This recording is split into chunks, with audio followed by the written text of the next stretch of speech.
Hello, hello, hello. Hi, everyone. I am so happy that you decided to spend a part of your day with us here at GrantsWorks to learn about difficult conversations about time and effort reporting. Well, I think we should say it's really not just the difficulty of the conversations, it's how to address the conversations, how to be prepared for the conversations. And also for those of us who need to get, leadership buy-in, how to get leadership buy-in so that they can help you, if you're the one that's primarily responsible for compliance, to, convince those of your colleagues that, hey, compliance isn't an option. So I see some folks are coming in. So super, super, happy to see that uh, you guys are spending some time to talk about time and effort reporting. Hi there, Kathleen. I'm going to go ahead and start saying hello to a few folks as you're coming in. Stanley, how are you? Hayward, thank you for joining us. Let's see who else we can call out. Arlene, hello, Arlene. How are you? Thanks for joining us. Alexis, Adrian, Erica, Brown, and some others are coming in. Deveda, let me know if I didn't pronounce that correctly, Deveda. And one of the things I always like to do at the start of every webinar is ask folks to let us know a little bit about what they do at their organization and, of course, the name of the organization that they represent. Sometimes I'm able to kind of glance and see, if we have a lot of folks from local government agencies, sometimes folks from universities, sometimes folks from nonprofits, and it gives me an opportunity to, you know, tailor some of the, the language to make sure that I address some of your questions. So hi there, Kelly. How are you? That's one of our team members. We've got Nicole Harris, Nicole Moore. Hey there, Shwana, another team member. Vicky and Zipporah. Hi, Zipporah. How are you? Nice to have you join one of our webinars. She and I communicate every now and then on LinkedIn. I appreciate her feedback. Hi, Yvonne, and Sonia. So happy that you all are joining me today. So yeah, please drop in the chat what organization you're with and what you do at the organization and what you want to learn, right? Let me know what's the main thing you want to walk away with during our webinar. And I'll try my best to make sure that I tailor some of my, ad-libbing to some of the things that you're looking for, just in case it's not reflected in the deck. So I'll pause for about 5 seconds to see if anyone else wants to drop in. I see Ijuana from South Carolina State University. And let's see who else. We see Yvonne from GrantWin Consulting, of course, Arlene from National Louis University. All right, someone from Coconino County, someone from the Texas Department of State Health Services. I've had some really good conversations with some folks from the Texas Department of State Health Services. And of course, Stanley from Dog Nation Food Truck. Love that. And I saw someone from the Chickasaw Nation. Want to make sure I said, yeah, the Chickasaw Nation. Hi there, Danielle. So awesome, awesome, awesome. And of course, someone from the College of Wooster.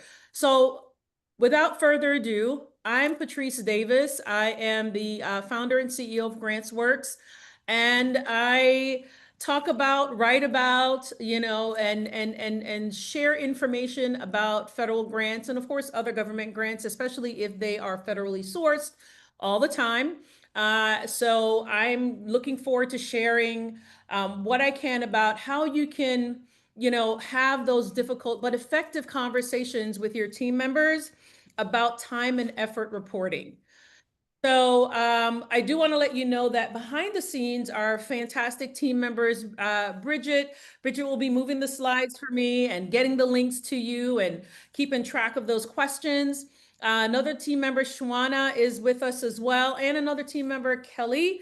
Kelly will be hosting our next webinar in July, so make sure you're registered for that. And I'm going to go ahead and get started and tell you a little bit about the organization, and we're going to jump right into everything that we prepared for you. All right, so having difficult conversations about time and effort reporting. Bridget, if you can please move us to the next slide. So a little bit about GrantsWorks Consulting. GrantsWorks is your consulting partner, right? So we always frame and execute our engagement with our clients as a partnership. We help organizations strengthen their capacity to compete for grants, secure funding, so that's the grant writing for programs, services, and innovation, and of course, integrate systems-based grant management processes into their operations. So systems-based, we understand that grant management isn't a task that you give to that one accounting person or to that one, coordinator or to the program director. You guys hear me talk a lot, if you participated in my other webinars, that it is my firm belief that program directors should be focused on the programs. And it's probably not the best scenario for your program director, your subject matter expert about a program, to be in charge of your organization's compliance with regulatory requirements and some of the other things that come along with complying with a federal grant. So next slide, please. All right, so a bit about us. So our team has expertise in each area of the grant life cycle, and we have obtained and managed grants as a recipient, subrecipient, and pass-through entity. So we've seen grants on every side. I'll add to that I've also seen grants as from a grant-making agency's point of view. I used to work at the CDC, specifically in one of the divisions that awarded research grants for injury prevention and things along those lines. We develop and deliver federal grant management training. One of our custom training programs is currently rated 4.7 now out of 5 stars by 920 learners around the world. We are an SBA certified woman-owned small business and have been since 2021. And we love to provide clarity and aha moments to audiences via in-person and online speaking, training, and podcasts. And I should also say sometimes with our clients, we love to see, when they, once we've, helped them with a particular area of their, compliance with federal grants, where it lands and they're like, oh, now we get it. And now we understand why we must make these, minor tweaks or sometimes significant tweaks in the way we do things to make sure that we comply. Compliance becomes, the natural outcome of some of the changes that we help them effectuate. So we now have 2 CGMSs, Certified Grant Management Specialists, on our team. That will be myself and Kelly, our lead grant consultant. And, we, of course, are Better Business Bureau accredited business and have been for a number of years. Next slide, please. All right, so this is one of our training programs. One of the training programs we developed for a federal agency. As I said, now rated 4.7 out of 5 stars by now 920 people. We offer this training as well through GrantWorks Academy. We've actually updated this training and enhanced it to include just a number of features and updated regulatory requirements. And that training that's been updated is CFRE certified for 4 points, and of course GPCI certified for 4 points. So if any of you are development professionals, foundation grants, right? Fundraising, board management, board development. Maybe you're a program manager and you really want to understand the fundamentals of federal grants. This is the training that we highly recommend. And we'll share some information about how you can find out a little bit more about that training later on. But especially if you're a fundraising professional and you're a member of, you want your CFRE points, you can certainly get some CFRE points with this as well. All right, next slide, please. So today's agenda, we're going to talk about time and effort reporting requirements. I'm also going to go off camera because I think it's important that you guys focus on what's on the slides and less on me. So we're going to talk about time and effort reporting requirements. We're going to talk about the regulations.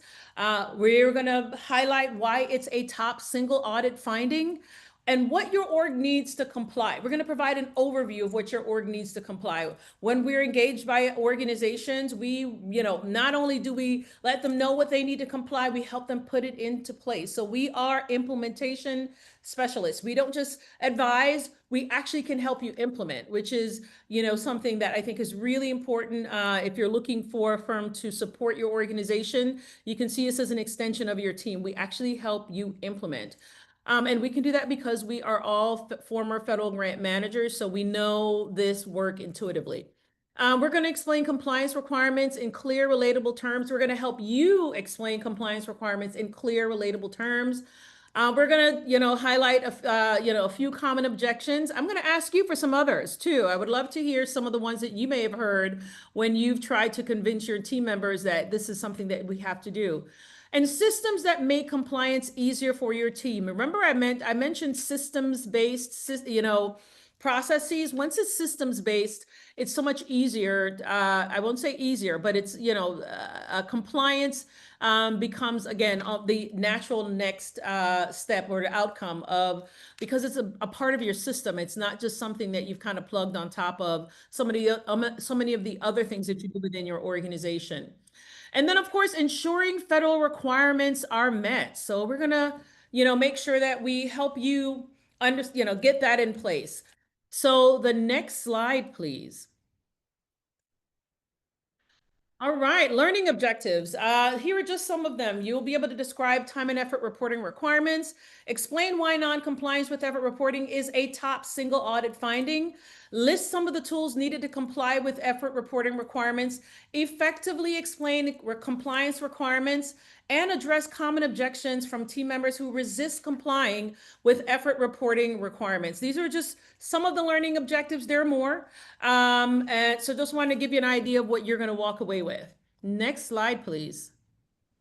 A little bit about me. I promise I won't go through this full list. So I'm Patrice Davis. Again, I have 18 years of government grant application management and compliance experience. I'm a former CDC public health analyst. Again, worked very, very closely with research grantees that received, and these are the top university research recipients of grants from quite frankly, this the top recipients in general. I'm a former senior director of federal grants of Boys and Girls Clubs of America, and you know that there are many, many clubs around the country. And so my team and I, we were responsible for subrecipients compliance with the requirements of their federal grants, primarily DOJ, CDC, and a few other grants. A former grants compliance official at the Carter Center. So of course, that's the Jimmy Carter Center, the former president. I'm a former research program manager at Georgia Tech. So that helps you understand that I've also seen grant management from the perspective of a university, not just grant management, but also grant seeking. So, in my role, I was responsible for helping the professors that I worked with apply for National Science Foundation, National Institutes of Health, state government grants, also foundation grants. So again, I've seen grant seeking and grant management from a number of angles. The final thing I want to point out here is that I also was a fiscal consultant during monitoring visits of state agencies. So state agencies, as you know, receive billions of dollars in federal grants each year. And they are also monitored by the federal government to make sure that the states themselves are complying with the requirements. So just want to make sure you guys are aware of that as well. Next slide. A few housekeeping notes. The Q&A session will be at the end of the presentation, and I want to make sure I walk through this content in enough time so that you guys have a good, 10 minutes or so at the end to ask any questions. We will share the recording with registrants only. This session is only intended for informational purposes. We are not providing, customized advisory consulting. And I'm asking you guys to please engage, participate in the polls, add some additional insight, drop information in the chat, and my team and I will, share as much as we can with everyone else, just in case you share any comments in the chat. Next slide, please. All right, here's our quick icebreaker. I would love for you all to drop in the chat. What time and effort reporting system does your organization use?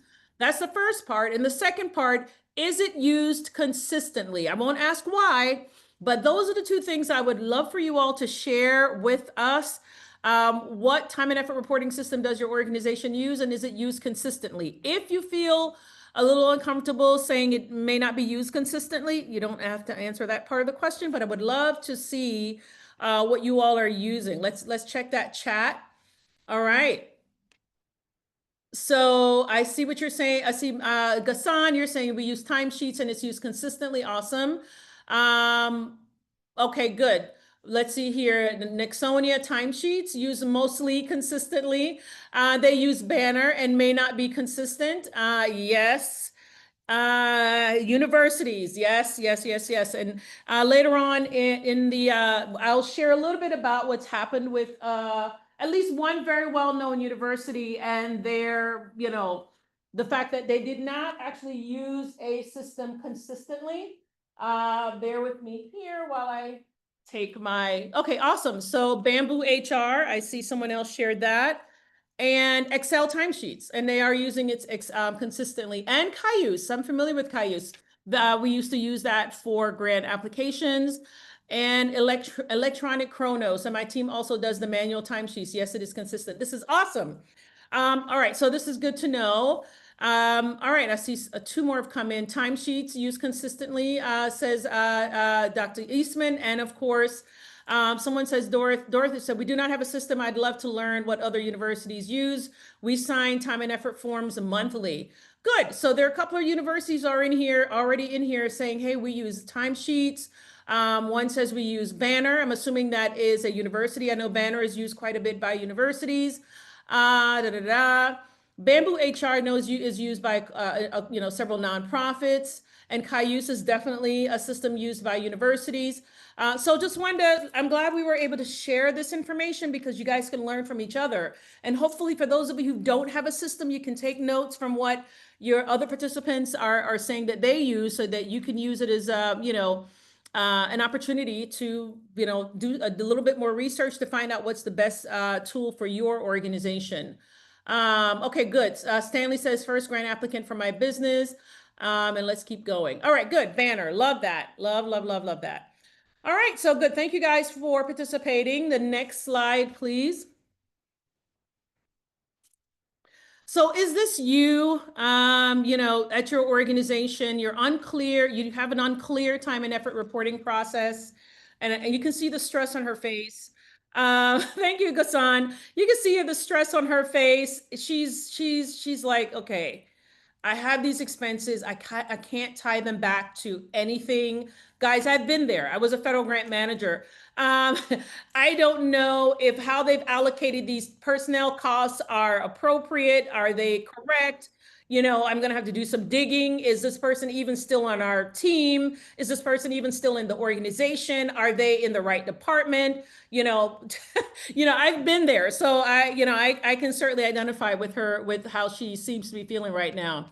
Does you or your organization lack the knowledge needed to develop a viable effort reporting process? Are you experiencing resistance from employees whose positions are federally funded? And are you unclear how to encourage consistent compliance? And are you uncertain how to address common objections?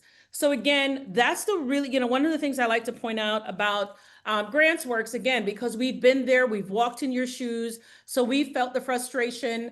I've had those instances when I had to go back to the finance team and say, hey, it turns out that this, huge cost reflects Becky's time, time and effort. Becky's in the fundraising department. She should not be in this at all. Now we have to do whatever we need to do to reclass her costs to some other non-federal source, right? I've been there. So just want to make sure you guys know that if any of these relate to you, and you can drop them in the chat, you can say, yep, I've experienced this. Then just know that you're not the only one. And again, I've been there. So we can relate. Next slide. Just pointing out again that I can relate, but I do want to start with defining time and effort reporting. This is my definition, may not be the most complete. It's just a definition I put in quote unquote plain language. You guys may know that the federal government has been really pushing what they call plain language terms. And so this is my term. It is the documentation prepared, certified, and retained to substantiate personnel costs, salaries, wages, fringe benefits charged to a federal grant. So it's the preparation of that documentation, the certification of that documentation, and the retention of the documentation. Because when those auditors come, It doesn't matter if it's prepared and certified. If you haven't retained it to be able to demonstrate to that auditor that, hey, here are the actual, this is what we actually have in place to certify, the $300,000 in personnel costs we charged to this $10 million grant last year. So it's really important to be able to prepare them, certify them, and then of course retain them. And of course, you all may be aware that the federal, record retention period is a minimum of 3 years. It can be longer if there's an investigation or some other reason for you to hold on to that for those documents much longer. So we'll move on to the next one, please. All right, here are the regulations. And the regulations that we're citing, of course, is uniform guidance. And so according to the regs, compensation for personal services, 2 CFR 200.430, I believe. It includes all remuneration paid currently or accrued. It is for services of employees rendered during the period of performance under the federal award. What does that mean? You have a grant, it starts, if it's effective October 1st, you should not be charging Becky's costs and time and effort to that grant that she devoted, let's say in September, right? It was effective October 1st, unless you have, permission prior approval to charge what are called pre-award costs. Right? So it needs to be during the period of performance under the federal award, including but not limited to wages and salaries, may also include fringe benefits. It must be reasonable for services rendered, and they must conform to established written policy. I'm going to pause on that part right there because that is the part that sometimes can be a challenge for some organizations. Your time and effort reporting practices must be written, and it can't be, 2 or 3 sentences in your accounts payable policy document. Your accounts payable and your accounts receivable, I've seen this quite a bit where organizations say, yeah, we've got written policies and procedures, and it's 2 sentences about, how they allocate, salary costs. It doesn't really go into what they do to ensure that they are allocating costs to the appropriate funding source, what tools they're using, and basically a description of their entire process. So time and effort reporting policies and procedures are required. One of the services that we offer, by the way, is policy and procedure development. We customize a whole slate of policies and procedures that are required to comply with your federal grants. The next slide. All right, so the regulations, a little bit more I do want to point out. You see in the center there, and I put that in a different color on purpose, it must reasonably reflect 100% of compensated activities, so that you should not have anything that show across the various sources and activities. It shouldn't equal 110% or 95% or 120%. It's 100% of that person's time must be appropriately reflected in basically the activity report needs to reflect 100% of their time. There are special considerations, right? Yes, there are special considerations. It must be supported by a system of internal controls. And that's something that we make sure are embedded into the policies and procedures that we develop for our clients. Other considerations for cost sharing. Again, that's non-federally sourced funding. Again, cost sharing. There are considerations for academia. For some aspects, nonprofit, personnel costs, some. Interim accounting purposes. I can spend quite a bit of time on that, but we're just going to leave that there for now. And of course, there are certain incentive compensation is allowable if reasonable and based on a valid agreement or plan. Must be based on records that accurately reflect the work performed. What does that mean? You cannot charge costs based on what's budgeted. And of course, records must be maintained. All right, I'm gonna pause there to see if anyone has any questions about that. And again, these are what's required per the regulations. Any thoughts or questions? I'm gonna check the chat to see if anyone says, oh, has any thoughts about that. All right, okay. May I ask a question? Sure, who's that? That's sure, right ahead. If you can tell me your name. This is Dorothy Daly. Hi there, Dorothy. You can go ahead and ask the question. We will be doing a full Q&A at the end. Oh, that's true. Okay, So yeah, go right ahead and ask. No, I'll wait. Thank you. Okay, awesome, awesome, awesome. Next slide, please. All right, it is a top single audit finding. A non-compliance with effort reporting requirements is a top single audit requirement, not the, but a top one. And I have to tell you, when I did the monitoring visits at state agencies, I I think only one state agency didn't have this as a challenge. It was a challenge. For a number of reasons. There were actually previous year's findings, audit findings. In one particular instance, one particular state had to send back about $137,000 in disallowed costs because they could not, so not that we identified because we were doing monitoring visits. We're not auditors, but we noted that their auditors outlined the fact that they weren't able to substantiate personnel costs charged to a grant.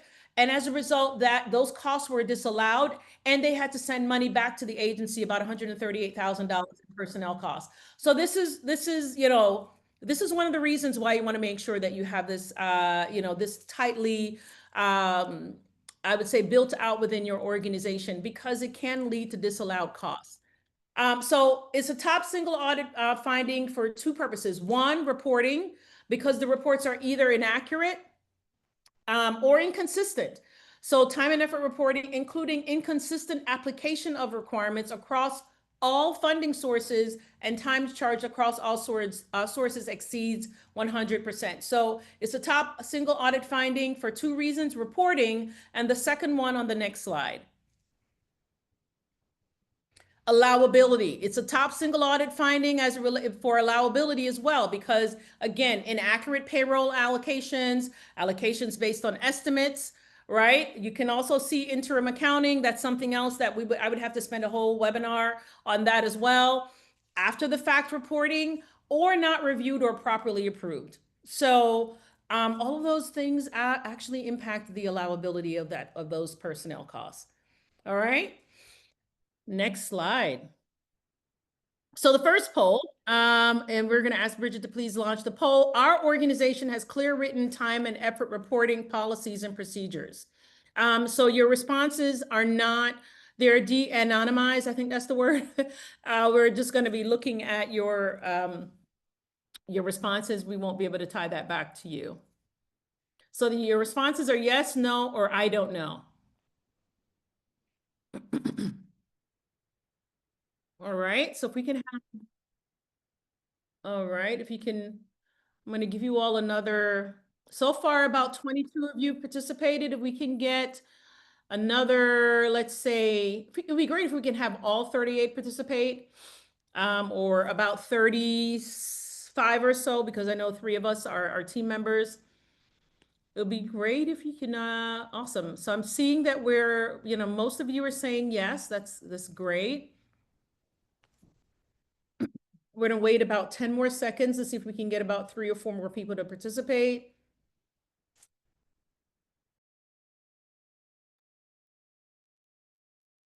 Awesome. All right.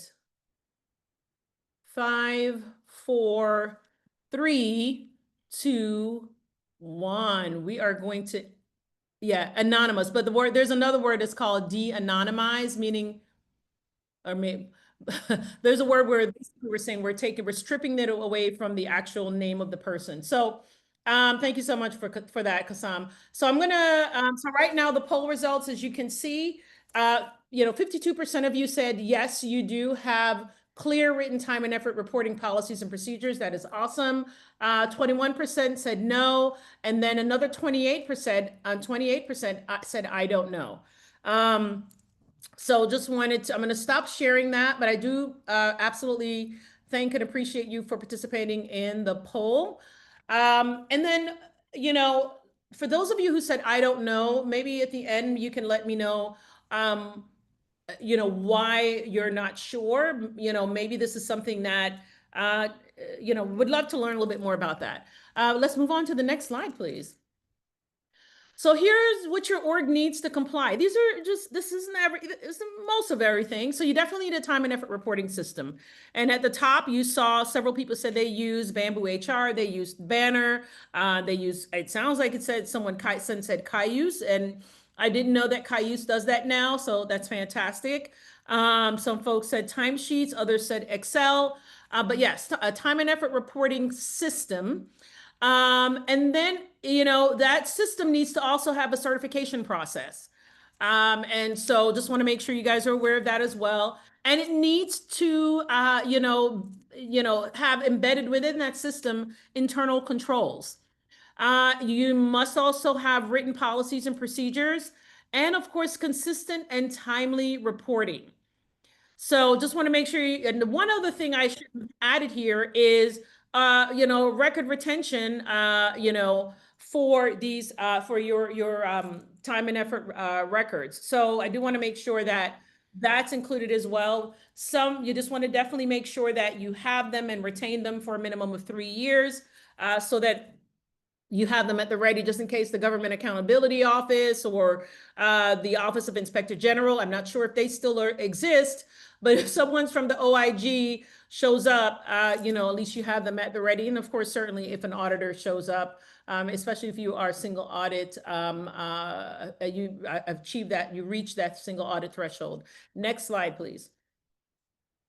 So we're going to talk a little bit about explaining compliance requirements, just to make sure that, the next time you have a conversation with your team members about why it's important to comply, some of what we'll share, I'm sure there are many other reasons, but these are just some of the reasons that we definitely want to make sure that you have at the ready to substantiate why compliance isn't an option.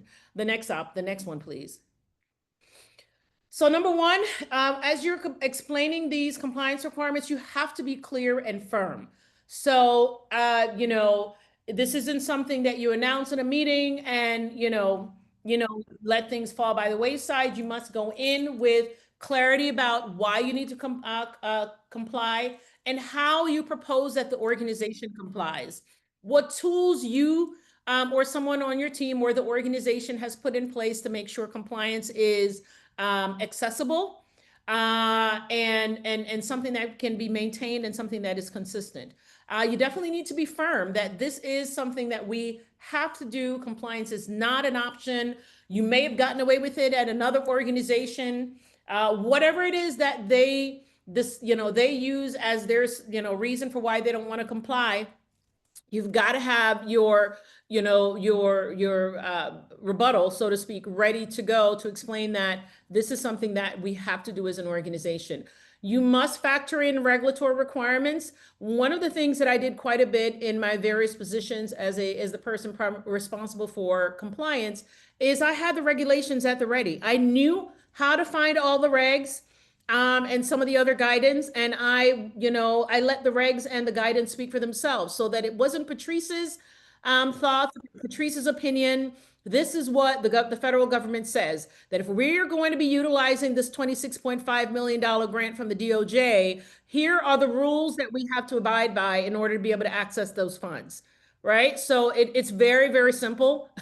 So always have the regs and the guidance at the ready. Again, must tie in compliance with reliable funding. If you want to be able to access this $26.5 million grant that allows us to do all of these amazing things within the community, or allows us to innovate, or allows us to, whatever it is that the funding is being used for, then compliance is a significant part of that calculus. And of course, reliable funding supports program and project sustainability. This is whether it's a research or non-research program, reliable funding is needed.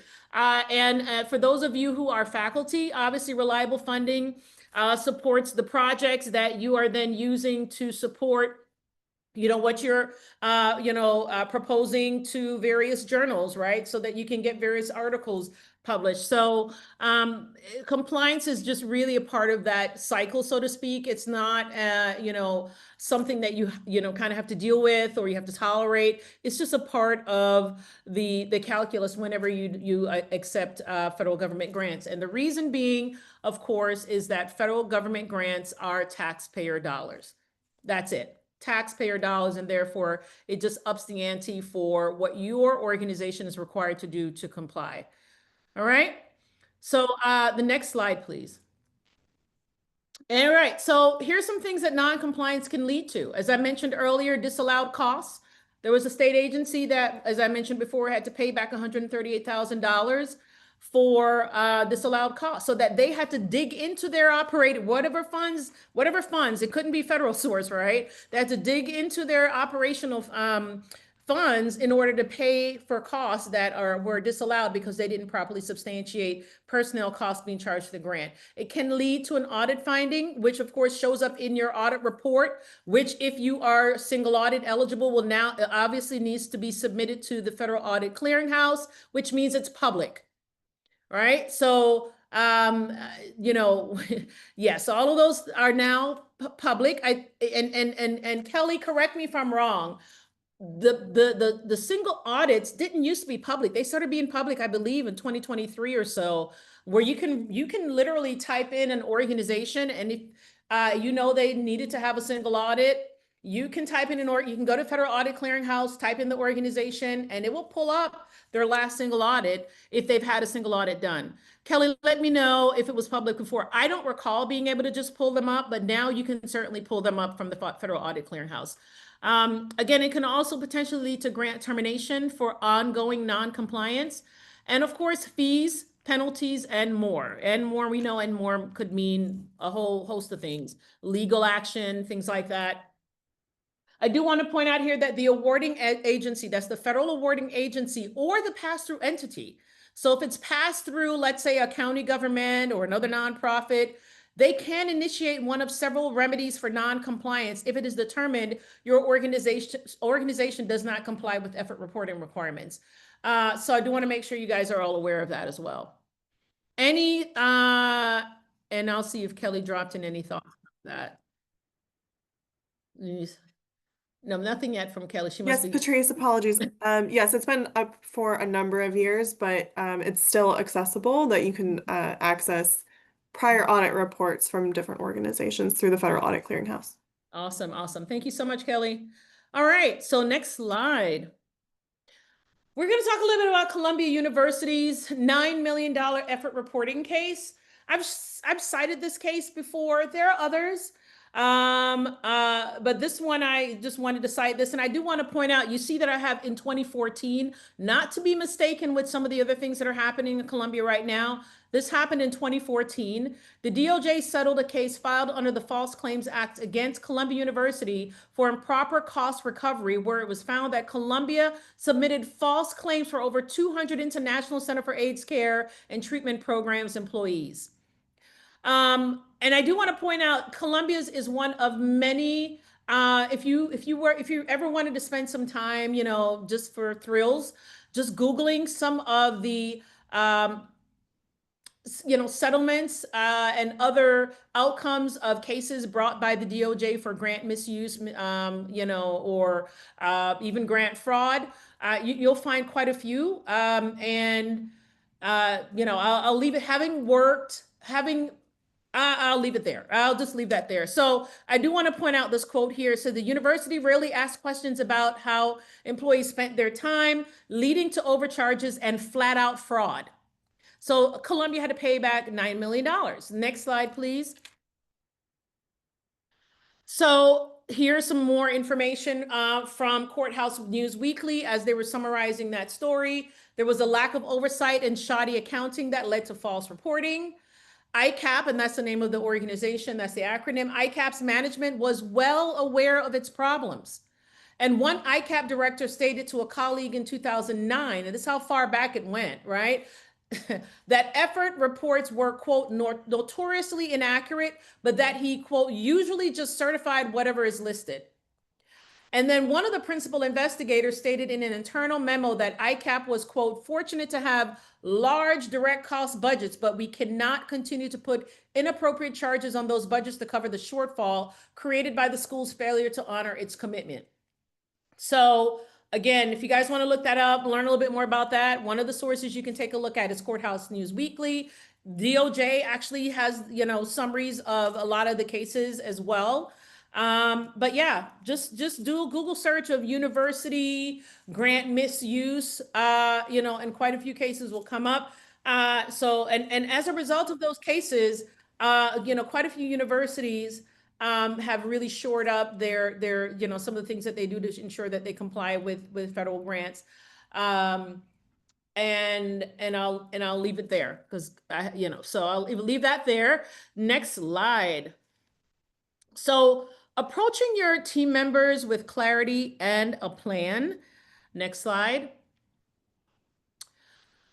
So as I mentioned before, you're in a meeting, you know that this is something that must be addressed. You're the one that's reading the regs. You know what can happen.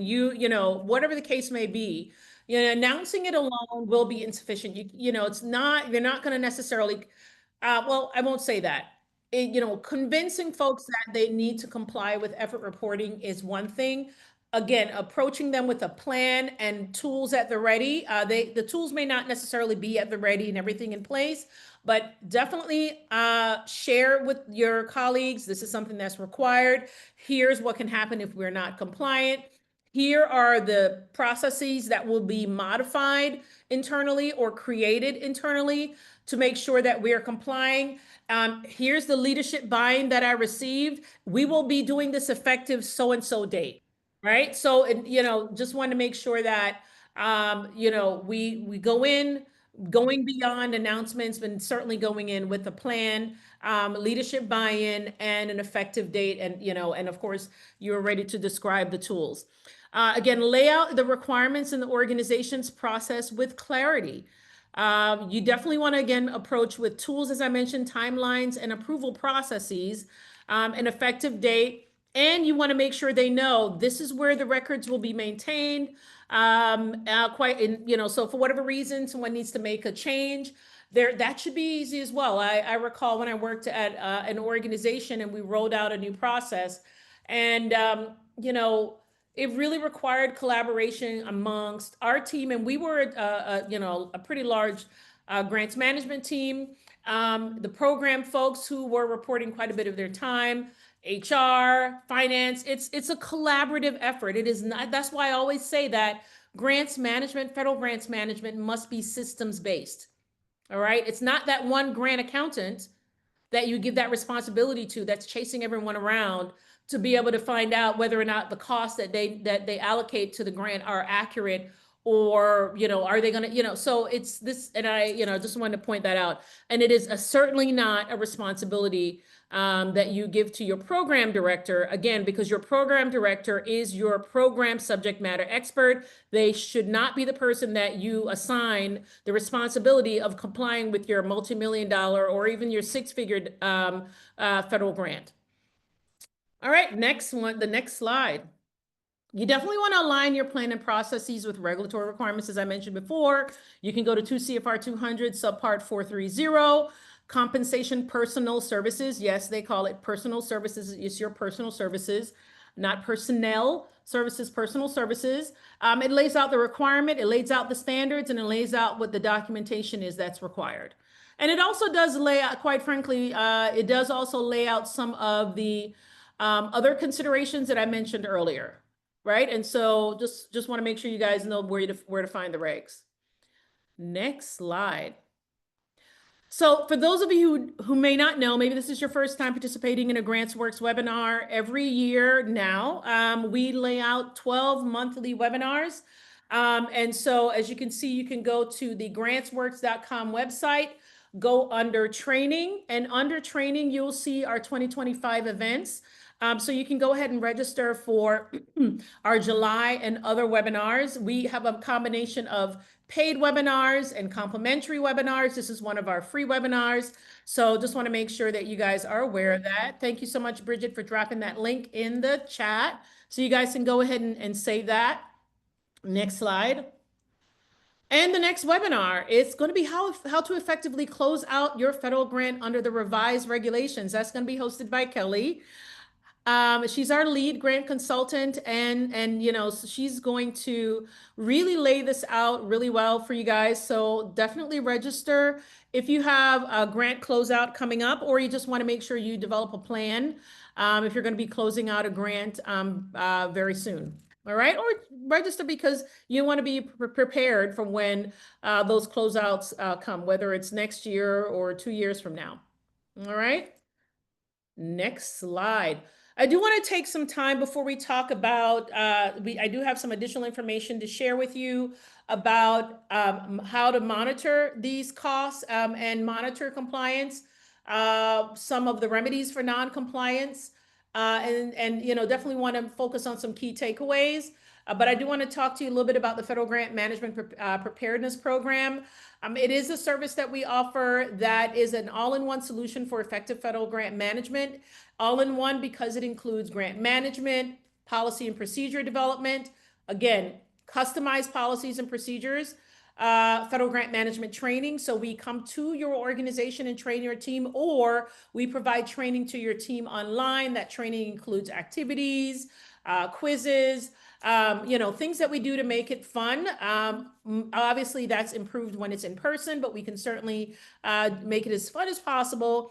The online training, and then of course, management consulting. So we provide you with advice, implementation support, training, capacity building, really, and then of course, the documents that you need to be able to manage this going forward. All right.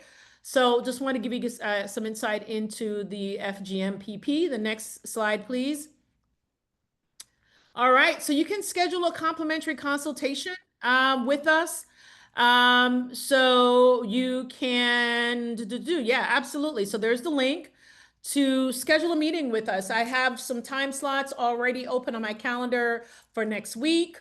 Please use this opportunity to schedule a one-on-one meeting with me and/or with Kelly sometimes joins us. So just want to make sure you guys know that you can certainly do that. All right, the next thing. And then, of course, our federal grant funding and management training series. This is the training series that I mentioned before is built on the model that we created for federal agency, the one that's rated 4.7 out of 5 stars. Again, we can provide this training online or in person. It is a 3-module video-based training with customized activities to enhance engagement and retention.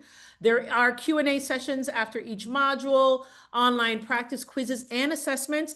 By the way, this training was recently enhanced by an educator with very significant curriculum development experience.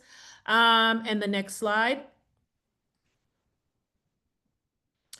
And I mentioned before, training can be provided for up to 20. I have employees and can be structured to be offered over one full hour day or 2 half days. Again, includes frequently asked questions, attendance tracking, certificate of completion, and more. So we really, really provide this training, not just as, a long webinar. It really is a training experience. So I just want to make sure you guys are aware of that. If you can go on to the next slide. The training, if you can be accessed today, actually, if you wanted to do on-demand training, it does include the supporting documentation and cost allowability guidance. That is one of our key resources that we provide that helps a lot of organizations, because while they may know that they need supporting or even what's called adequate documentation, they may not know what is actually considered adequate documentation for certain expenses. So we break down the kinds of expenses and then what's considered adequate documentation. Why can we do this? Again, we've been federal grant managers. I'll add to that i've participated in a number of single audits. I was the primary federal grant contact. And so when the auditors had questions about how how our organization effectuated our subrecipient monitoring plan, I was able to show, our FSRS reporting, everything that was required. I was oh my God, our travel expenses charged to federal grants, personnel costs charged to federal grants. So I know what is considered adequate documentation, and so do a number of the people on our team. And then it also includes the ultimate government grant application checklist. So again, you can grab that today. Bridget, if you want to drop the link to the federal grant funding and management training series in the chat, and then we will move on now to talk a little bit more about time and effort reporting. Let's start with a poll. For those of you This is the question. I now have a better understanding of what time and effort reporting entails. If you can give me an answer, is it yes, no, about the same? Awesome, awesome, awesome. Great. So yes, I'm seeing the answer. No one's saying no. That's good. I like that. So the answers are 85%. Well, let's see if we can give it another 10 seconds to see if anyone else participates. 9, 8, 7, 6, 5, 4, 3, 2, 1. With 73% of you participating, so 82% of you said, yes, I now have a better understanding of what time and effort reporting entails. And then another 18% said about the same. And then 0% said no. That's awesome. And I'm going to give you even more information. So we can move on to the next slide.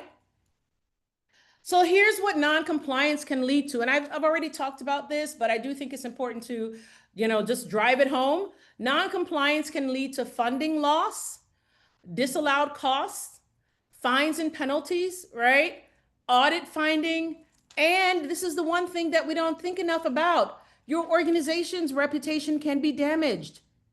Because once it's learned that so-and-so organization, for example, that news about Columbia, this happened in 2014 that they settled, and this is still available and online for anyone to find out that Columbia University had to pay back $9 million to the federal government because they had at the time, not the best effort reporting for over 200 employees, right?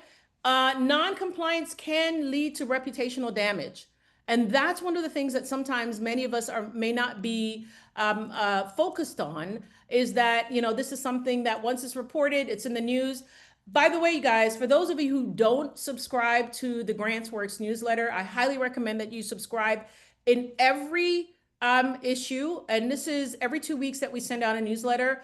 I have a section in that newsletter called, I think it's called Fines, Fraud, and I don't remember what the actual section title is. But imagine that every 2 weeks, and I've been sending out this newsletter, my team and I have been sending out this newsletter for 3 years consecutively. Every 2 weeks, we've been able to identify a new fraud story to include in that newsletter. So it is still happening. So I just want to make sure you guys are aware that, these things happen, whether it's a state agency or university or nonprofit, and typically it happens because people are not aware of what the requirements are. They get the funding and they're so excited about the funding that they forget that the funding comes with terms and conditions that you have to adhere to. And the most important thing is they get the funding. They know they have obligations, but they don't invest in the resources to actually help them comply. Those resources could be a grant consulting firm such as GrantsWorks, or making sure they have someone on their team other than that one grant accountant to comply with the grants.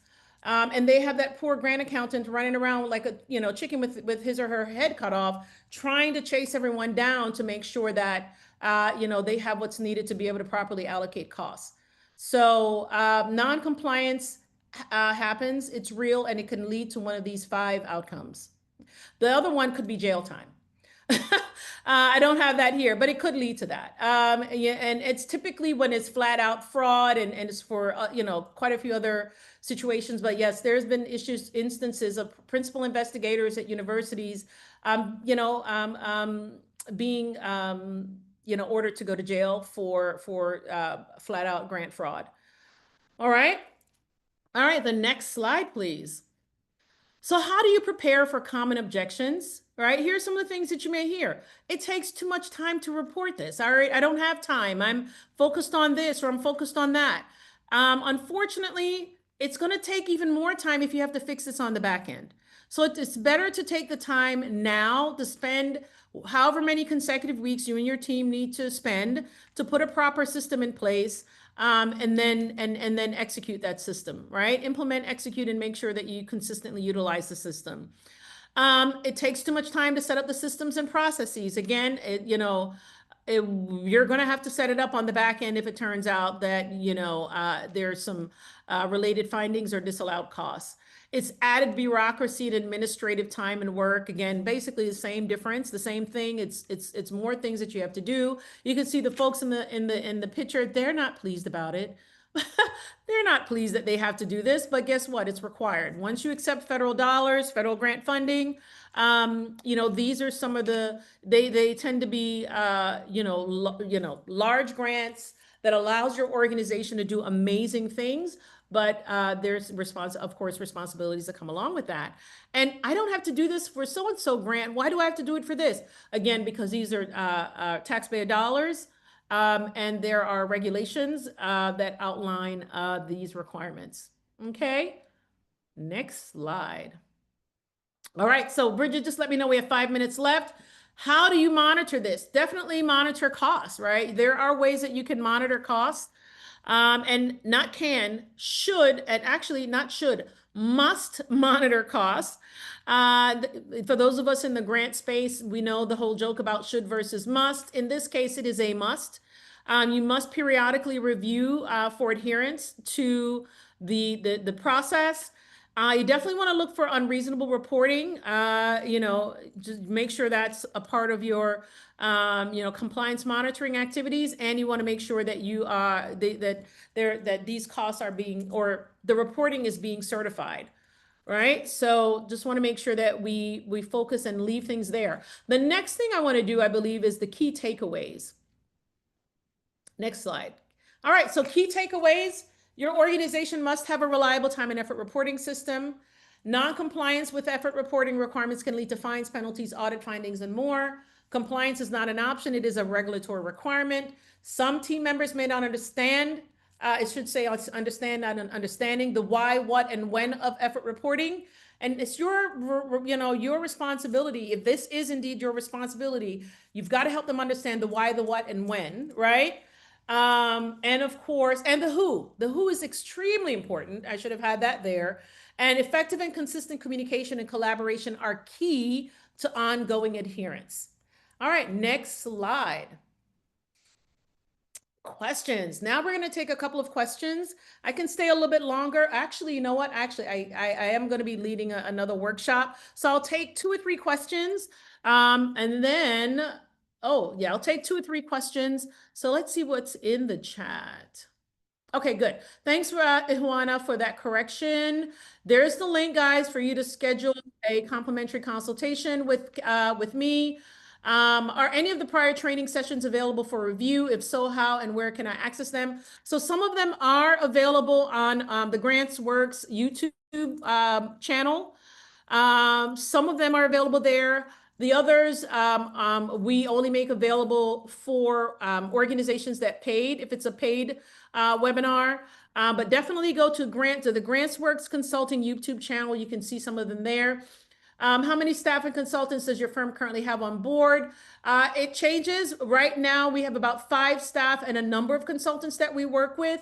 But we are definitely growing as the interest in federal grant management compliance has increased as a result of everything that's happening in the federal space.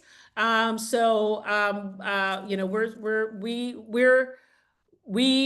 flexible. I'll leave it at that. Let's see here. Any other questions? Can performance-based, rate-based contracts make a profit unlike cost reimbursement contracts?